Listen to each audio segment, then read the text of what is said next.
Yes, yes, yes, yes, yes, yes, yes, yes, yes, yes. It is a Monday, my favorite day of the week. It is. Oh goodness, I have my lip. I have a lipstick on. See, this is the thing. Not doing radio where people can't see the face. Now people can see our lipsticks on our teeth and all those things. But anyway, it is a Monday.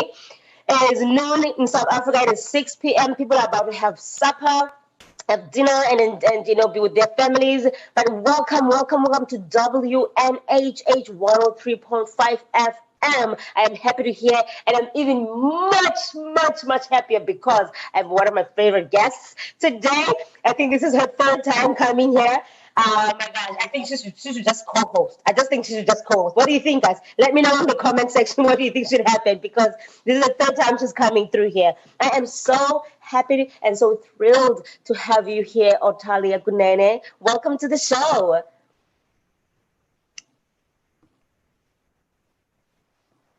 We're probably going to have a delay. I think she's Yes. frozen. Thank you so much. Thank you so much for having me again. It's a real pleasure. I'm so happy. I'm It's happy to see you. been a while. It's going to be good to even, get to catch up a bit. Right. So how? Okay, let me just start with I know before we had issues with connectivity. It's just the thing we cannot beat right now. We in South Africa there's sometimes Yeah. what do you call it again? What do you call it again when they shut down the lights? Um, Load shedding and Load all of those shedding. things which affect Yeah. our communication, right? So how's that going? How's that going? And how are you? I'm doing well. The load shedding is still happening. Nothing has changed really. I think that's why it's important to also have this community source because obviously what we have currently is not working at all. So this is going to be a really interesting topic, honestly. Right. That's why I thought of you, and I know how you are such a inherent fighter and an activist when it comes to social issues, and especially when it comes to black people in the townships and the people that are not necessarily heard by the government. And I know you're passionate about that, and I know you also have your own show. Can you tell us a little bit more about your show that you just started? Well, it's an African platform which serves to unite Africa, but also, giving current conversations around climate change, around politics, around what is happening with the Black Lives Matter movement. Right. So the whole station really is about the empowerment of Black people and getting Black people to talk about their realities. Absolutely. Um, so, like talking about the Black Lives Movement too, how is that affecting South Africans? How is the movement affecting people in South Africa? Are they feeling energized? Are they feeling like now we can get to talk about the racist system? Or are people starting to have conversations? What's happening within the Black Lives inspired movement in South Africa? So what is really the focus is really having to talk about the continuous oppression that Black people have been going through, having obviously another conversation of systematic oppression, in even with the Freeze Must Fall movement, how they spoke about um, decolonizing education, right? So the Yeah. Matter movement is amplifying the conversation, and that's exactly what we need right now. Right. Right. Wow. These are all powerful things you're saying here. I think a little bit you're cutting off, but you know what? You sound better than you did when you had the video on. Um, but yeah, what when I thought of you, I was thinking actually early, sometime this week. I've been running into a lot of articles about climate change and how it's kind of pretty much late in a way because we just weren't listening. People weren't listening. People weren't doing uh, uh, um, what the scientists are telling us to do, and what the scientists are trying to tell the governments to try to mobilize people and within the governments to act quickly and protect Mother Earth and in turn protect us because if we protect the earth, we protect us, and it's a very, very, I believe that everybody should literally be an activist, especially when it comes to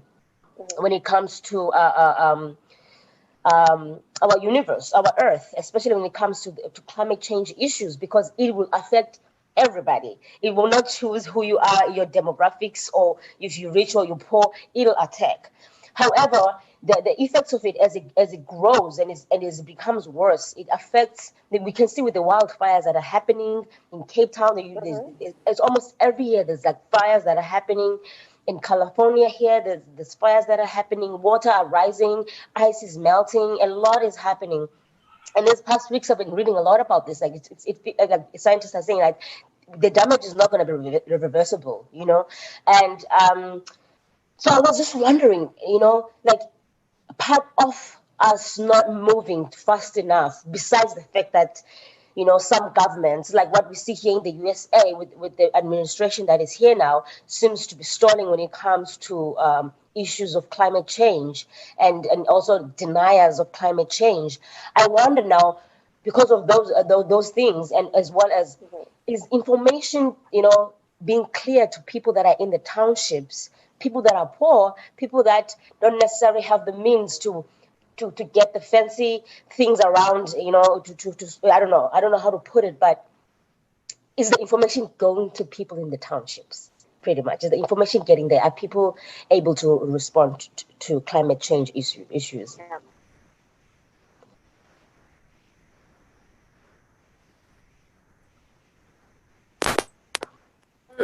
Thing is, there is information, but obviously there can never be enough information that is actually put into, um, you know, raising awareness around climate change, especially in the townships. But the Right. thing is, which is something that we really need to talk about, yeah, climate change is not something that is tangible, right? Right. If you're going to be talking about air pollution, you're talking about something that you cannot see. But when you talk about hunger, that's something that you feel. You know exactly what it means. So the problem is with climate change, people feel like there's other important issues that we need to talk about, right? Which is the Mm, fact that I'm hungry now, right? And whatever technical information that you're going to be bringing true. about carbon being in the atmosphere, that does not have anything to do with you. You worried about feeding your family. You worried about, finding a job. You worried about things that are, most like they are important to you now. And I think that is the difficulty of talking about climate change, because we have, often find ourselves, even as environmental activists, we talk about climate change as a separate issue. Like we don't talk about it as, something that interconnects with the issue of hunger, the issue of inequality that we know when climate change hits. The minute we have a flood and we still have the issue of, unemployment. When the flood hits, we're going to have an issue of, unemployment 3 times higher. We're going to have an issue of violence 10 times higher, right? So that means more women are going to get raped, right? Truth. The truth be That told. means that, we're going to be having a lot of young girls being married off, right? We're going to be having, the issue of sex work increase as well, right? And obviously sex work is still part of work as well, but we also have to understand the conditions that sex work comes under, right? So we're Right. going to have that increase as well. Right. And Oh my. and and everything is going to be turned upside down, really. And our current realities are going terrible. So those are the things that we really need to get to, right? But not forgetting the fact that if you talk about climate issues, you need to talk about the environmental justice as a social issue. And I think that's the most important thing that we really need to start with when we talk about climate change. Yeah, you, as usual, you're always hitting the nail right on the head. All of those issues are very concerning, and I always say to when I talk about social issues, like there's no one single issue that a person can try to stand up for.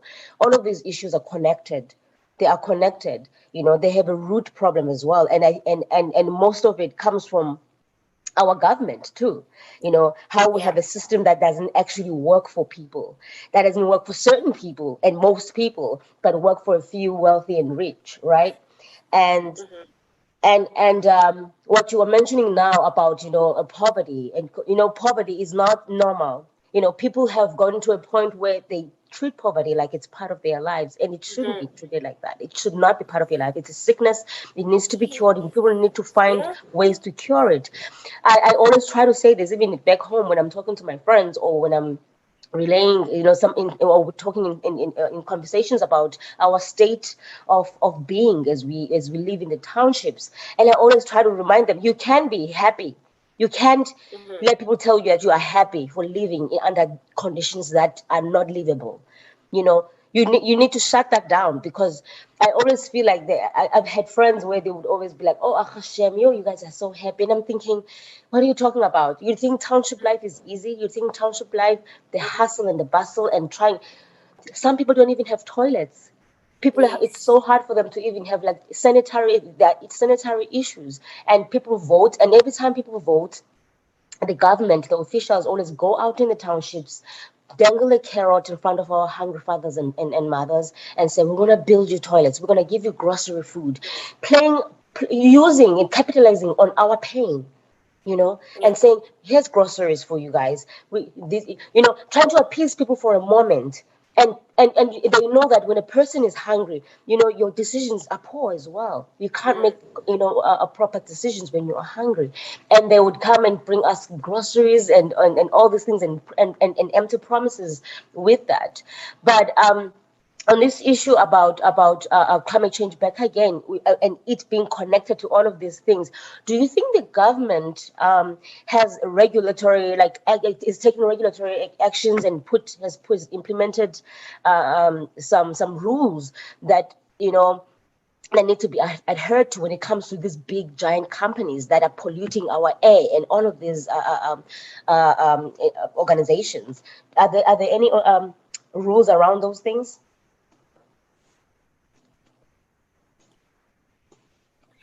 Definitely there's, I mean, as you know, South Africa is one of the most beautiful policymakers in the whole world. But the problem is always implementation. Policies that obviously and try to incorporate renewable options. But also, when you really look at issues of budget and how much is allocated to the climate emergency, then you see that right now climate change is not necessarily a priority. But also, even when we talk about climate change, we also talking about environmental racism and fossil fuels, and because the whole problem started with fossil fuels. So for countries like South Africa that did solemnly depend on coal, right, as its major energy source, it's kind of difficult to even transition or to even start talking about the idea of transitioning, because you also need to kind of make people understand what it means to transition from a fossil fuel energy based source of like being the main source of energy, to transition into green energy. So it's a very, I think it is a complex conversation, because that also means that we need to talk about capitalism.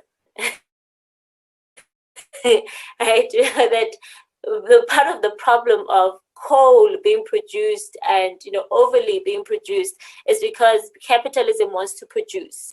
It wants to produce so that it profits, right? So there is no way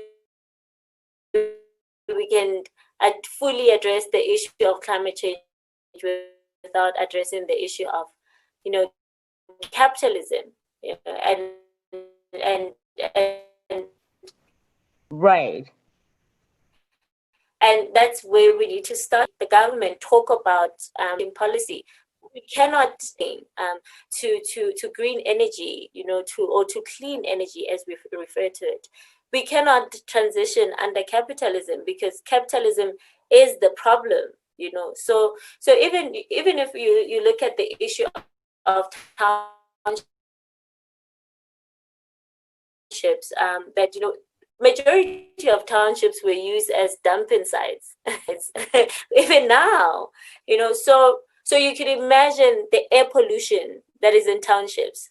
I mean, majority of our people live close to mines or in areas that have mines. Right, So you and, can and also power imagine stations and the power stations. I lived closer to a power station when I was back home. air. It was a cannon, Yes, and so people yeah, are literally, their lives are being cut short. Mhm.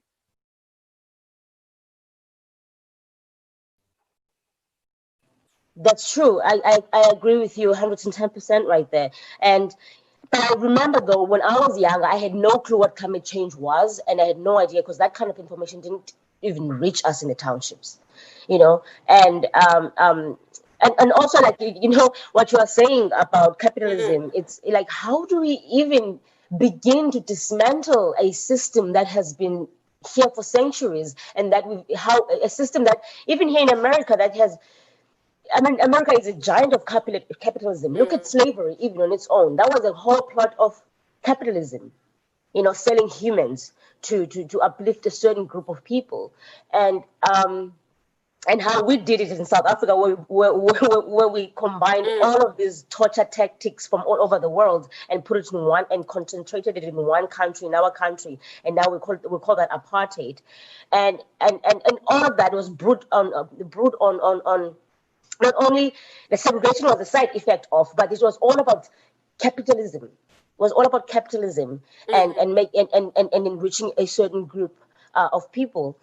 And now you talked about there were certain things you mentioned, but you were cutting off a little bit, and I was feeling like I know you always have good points, but I can't hear all of them. These good points, and I want to follow up on them, and then that really it's a little bit of a bummer that this has to happen, that we get the little bit of disconnection when we I'm have so our sorry interview. about that.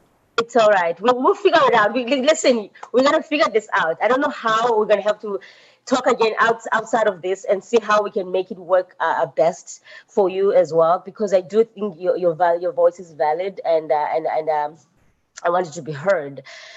So like in the townships, or like in Soweto, you in Soweto right now? Yeah, I'm in Soweto. In Soweto now, yeah.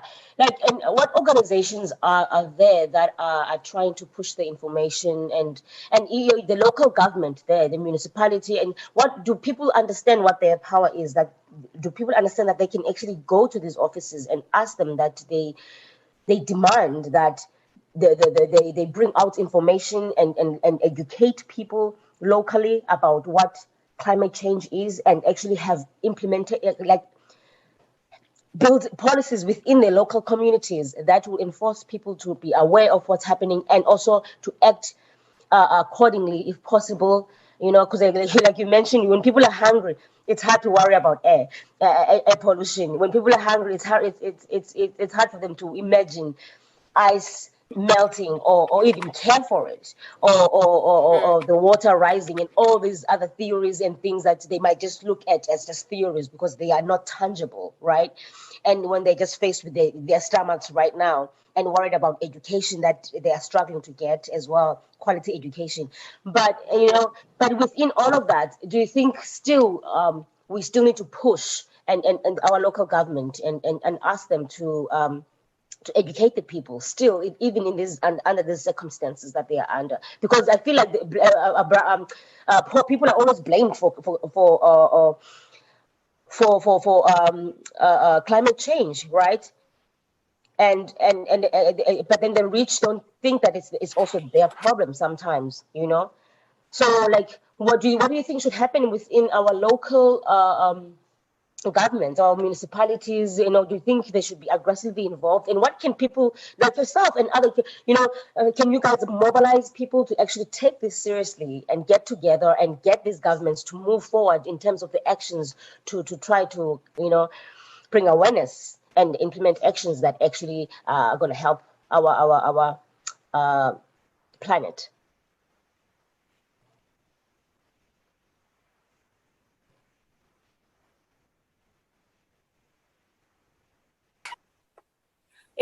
Honestly, I think the first start is the government needs to take this seriously. I think the minute Yeah, the government takes it seriously, yeah, then it will be easier, for people to also take it seriously as well.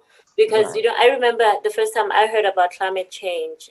right, I remember it was an advert somewhere on TV about polar bears. And for me, that right, was what climate change is about: saving animals that were going extinct. And really, that was not right. important for me, right? And literally, that's the type of mentality that we grow up with, because at the end of the day, climate change doesn't directly affect me, or I don't feel the burnt now, right? So I think government really needs to Right. start addressing the issue as a serious issue. We need to declare, the state of we need to declare this whole thing as a state of emergency, because Right. we're having floods, we're having cyclones. I mean, we're having wildfires. People are dying. Yeah. Even air pollution is killing people. So Yes. I think it's high time government starts taking this seriously, because people are already dying from effects of climate change. And one thing Right. that we really never talk about, and we should really stress it, is the fact that when recent research has shown that also increases. We are already dealing with another pandemic of gender-based violence. Where, especially in South Africa, where majority of where women are being killed, are being raped. So Right. immediately when we talk about that, and we look at how this can also be intensified by climate change, I think we really need Absolutely. to start thinking about really talking about this and really creating awareness about this issue. Absolutely. I cannot agree with you like anymore, because we've always had this problem with women in South Africa being sexually abused and physically in all sorts of ways, you know. And I almost feel like it's at some point, you know, people become, they end up thinking that this is just the way things are. There's nothing we can do about it. And that's not true. People can, there's a lot that can be done. We need more men as well to rise up and Hmm. speak up for us. Because I mean, what more can we say about this? We've been saying this for I don't know since when.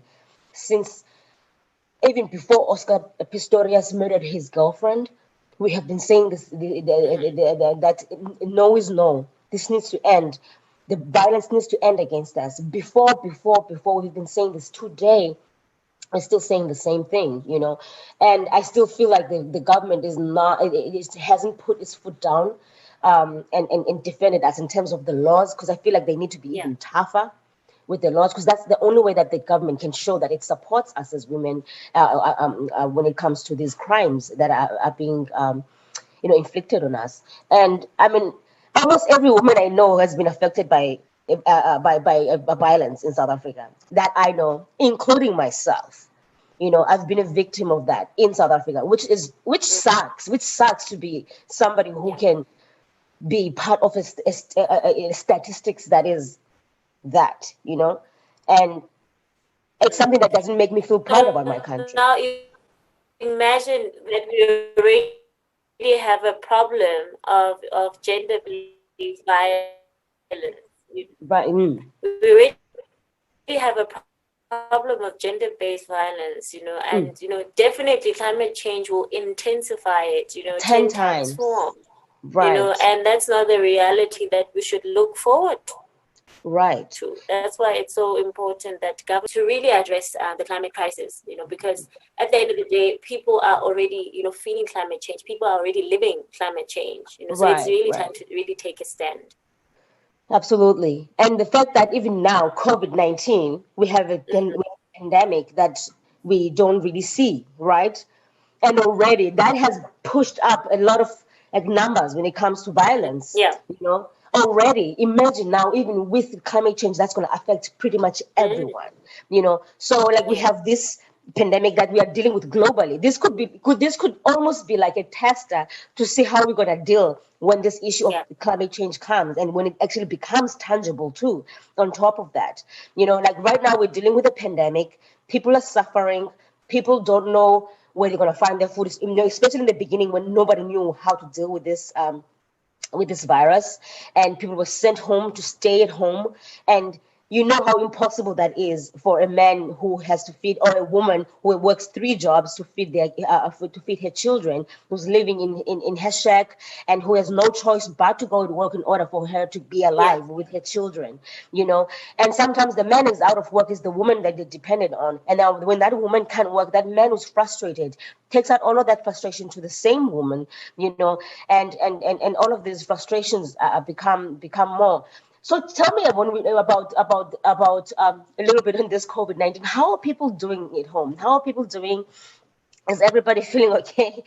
That's my sign over there. Is everyone like, what's happening? I know that it's level one now. What does that mean, level one and level? I know you guys, you did different levels. How's that going? Oh. Mm-hmm.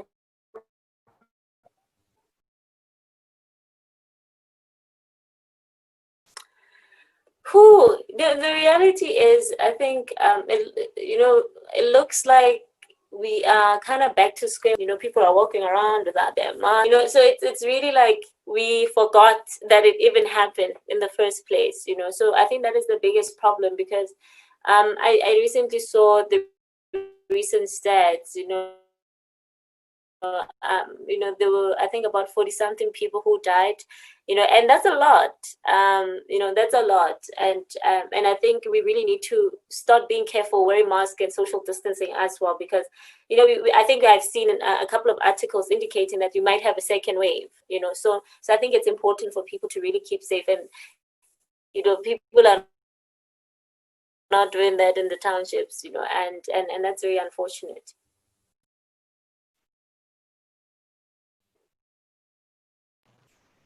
That is very, very unfortunate. Like I feel like even in the beginning when I was, because we sort of had it first in a way, not first, but there were other countries affected. But before South Africa, I think before South Africa took action, we were already in quarantine already here.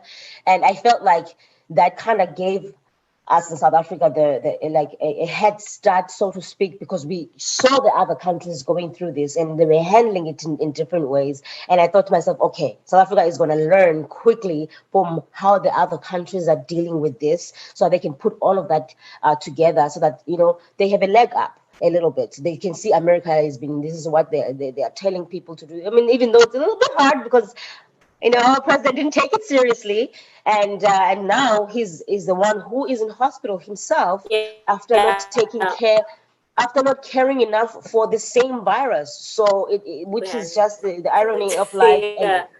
right. So I feel like South Africa had a little bit of a leg up in that regard, to know, or to learn from other countries how they can deal with this. And I was pretty surprised when they wanted to send children to school. I didn't Mm. understand that from the get-go. I was like, you can see you're from other countries how they're doing it, and you just want to throw kids in school, but you haven't even implemented the things that are helping these other countries to prevent this disease from spreading. So I was a little bit shocked about that. And I remember calling my dad saying that, Dad, like, don't send my brothers to school, okay? Just don't send my brothers to school. And my dad is very Yeah. careful. So he tried his best to be very, very careful and just to watch what is going to happen, and he's very strict about the mask. He's telling me the other day that when people come to his house, he gets a little bit mad because he's like, why didn't they call me? Because now I have to deal with you at the door. And he says when he opens the door, he makes sure he opens the door and stands far away inside the house. And if a person is too close and is not wearing a mask, he tells them, go back where you came from.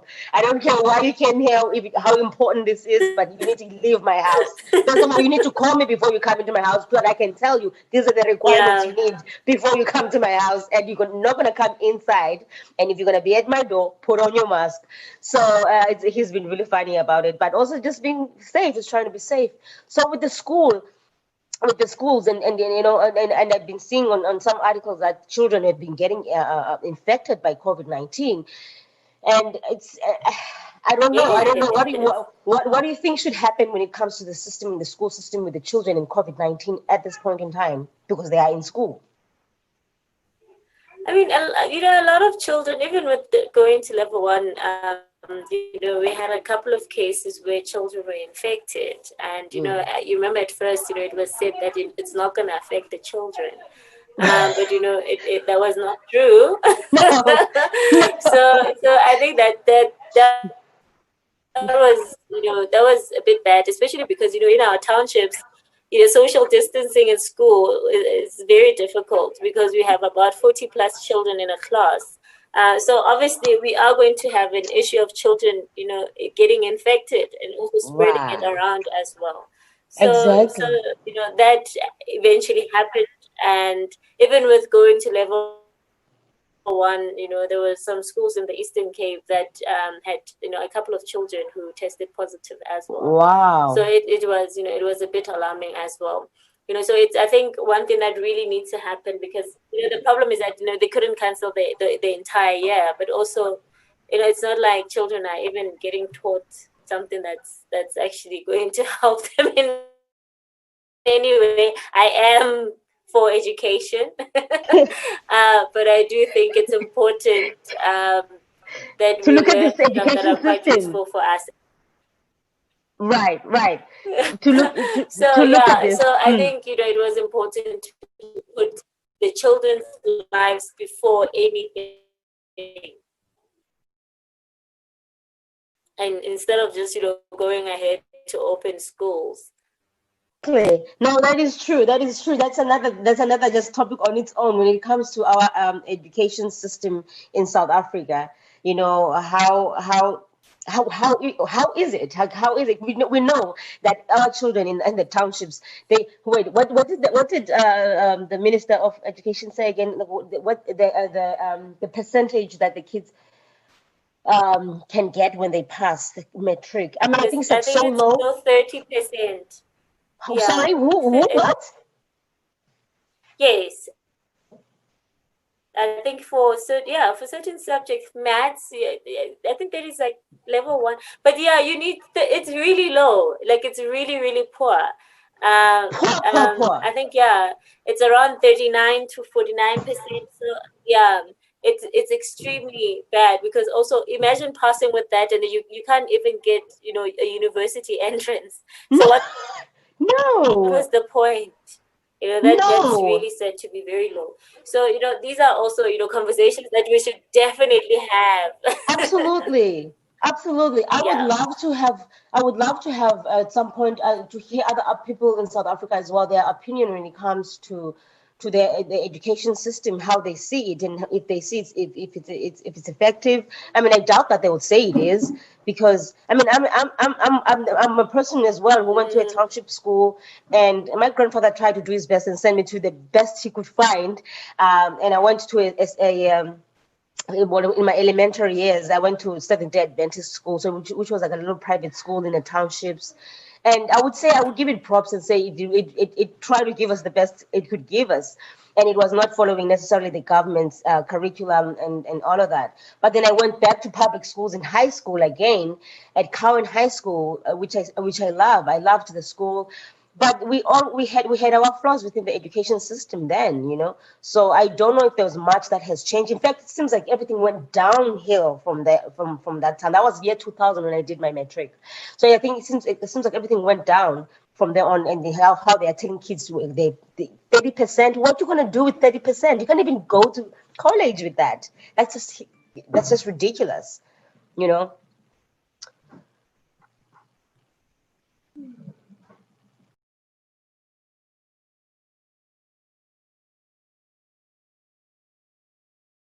Oops, my son here is making some signals, trying to get my attention here. Um, But anyway, yeah, you are listening to WNHH 103.5 FM. You are here on WNHH 103.5 FM. Here again on Thabisa and Friends. I am here with the lovely, beautiful, sweet, smart, fighter, resilient woman, Mama Bear, Ortalia Kunene. And she's one of my favorite guests on this show, and I always like to hear from her, and just checking in with her, how she's doing, and how we're talking climate change, we're talking townships, we talked a little bit about the education system and how fraught it is, and how are people informed enough about climate change, and what can the government do, in order to empower its people when it comes to climate change, so we can speed up things. So, Otalia, you still here, right? I thought I lost you for a minute. I see you here. Good. So, Otalia, I know another thing that and I know we're just having a conversation, really speaking everywhere. Um, I'm thinking about as well. Is my connection is unstable? My internet connection is unstable. I Um, hope you can. Okay, I hope you can hear me. I just got a message saying that my internet is not stable. But yeah, so like poaching is another thing in Africa. It's another thing that is definitely going to be at its worst. Are you here? Are you back again?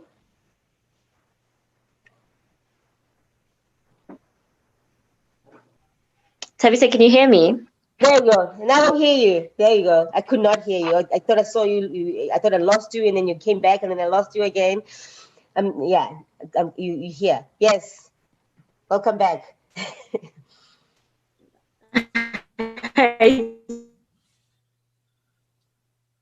Sorry about that. Thank you. Just please kind.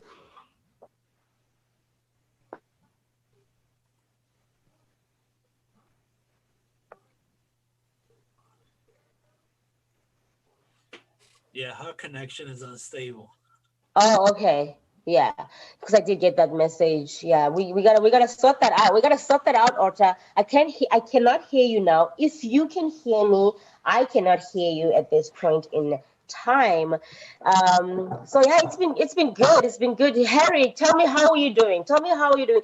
It's actually because Orta, you back again? Here we go.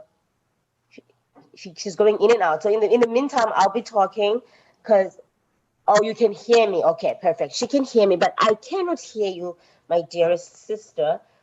So that really is. I'm gonna type to you. Uh, so here we go. Can you hear me now? I hear you now. Yep, cutting a little bit, but I hear you.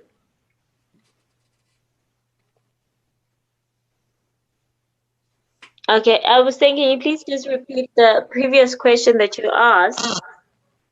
What was I gonna say again? Yeah, well, I was just as well just updating our audience here about what we're talking about, but also I was thinking with poaching, you know, it must be going higher within this climate that we're in right now. And like you said with the bears too, like we always think that this is, the animals are getting affected and it doesn't affect us, which now we know that's not true. But also going back to that, like animals do get affected, and the poaching is even higher as well, right? And that should not, I'm sure that's not going to affect the environment, kindly. So that's another problem that needs to stop, that people need to be aware of. They need to know about that poaching is a thing, it's a real thing, and the security measures need to be, pushed up as well. So I was just asking, what do you think about poaching and all of that with the climate change? That's so true, Tavisa. It's so, so true that obviously, poaching is definitely going to increase, and obviously that's not going to affect the environment or the animals pretty No. well. That's what I was also saying earlier on, that Right. everything is connected. Because at the end of the day, Connected. human beings are only, form of the ecosystem, so Right. every species and every animal has its own function to complete, Right. and if that species goes extinct, that function is not completed, then that means, the chain is not okay because there's something missing.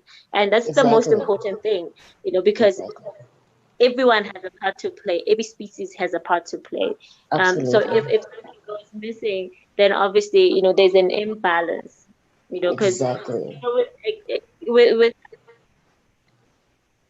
I think people always, because even if you can see, it's suggested that countries that have high rates of poverty also have high rates of poaching numbers as well, right? So I think you can also see the connection and the pattern.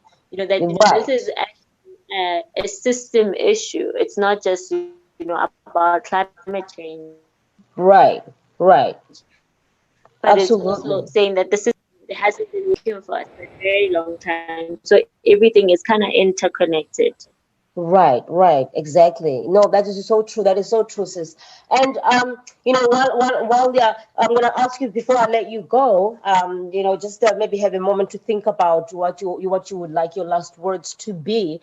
But yeah, you are here on a WNHH 103.5 FM, and I am talking here with my friend here, Otalia Kunene. We're talking township and climate change and everything around it, and how it all is a domino effect, And I wanted to also just remind you out there, my viewers, that this month is a breast cancer month, right? And just to remind people to check their their goods and do the test, check if you have any lumps, women and even men, because when people hear it's breasts, they think of just women. Men have breasts, and there's no shame to it.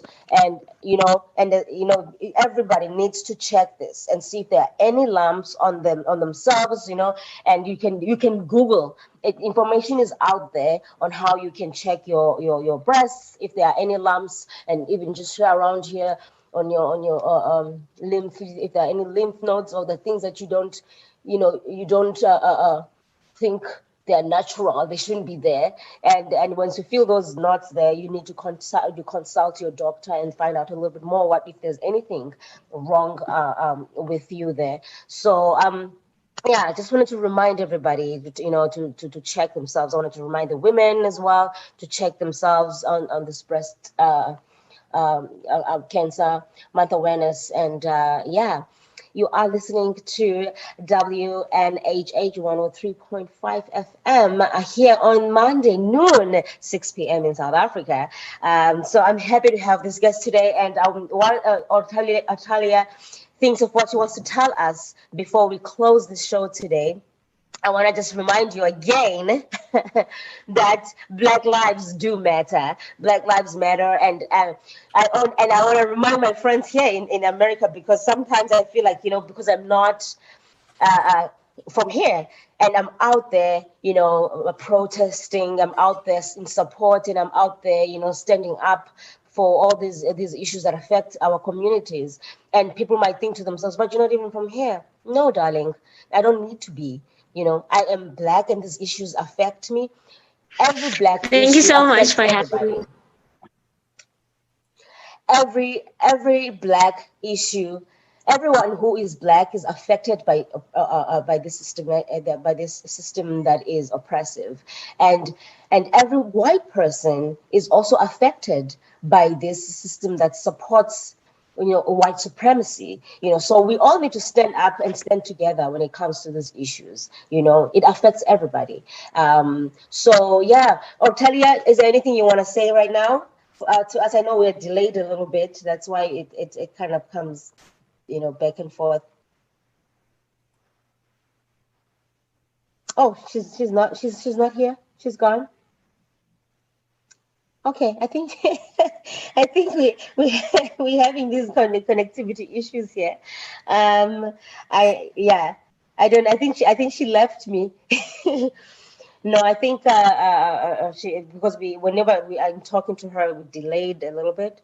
So yeah, but yeah, that was Otalia Kunene, South African activist, and Mama Bear, I call her, and she is an advocate for people in the communities, in the townships, and she's an advocate for women and standing up for within the issues of abuse.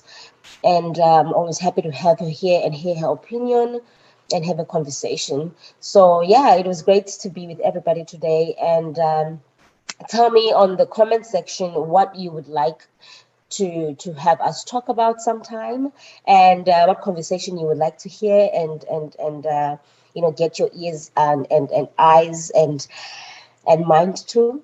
You can just comment on the comment section, and let me know. This is WNHH 103.5 FM. You are listening to Thabisa and Friends, and I am gonna close the show with a bang. I think Harry has some music for me. Yeah, the network. Now I just get a message now from Ortalia. Ortalia, she says, she's sorry that she abruptly left because of the network issues that she's experiencing right now. But we will sort those issues out. I'm not sure how yet, but we will sort them out.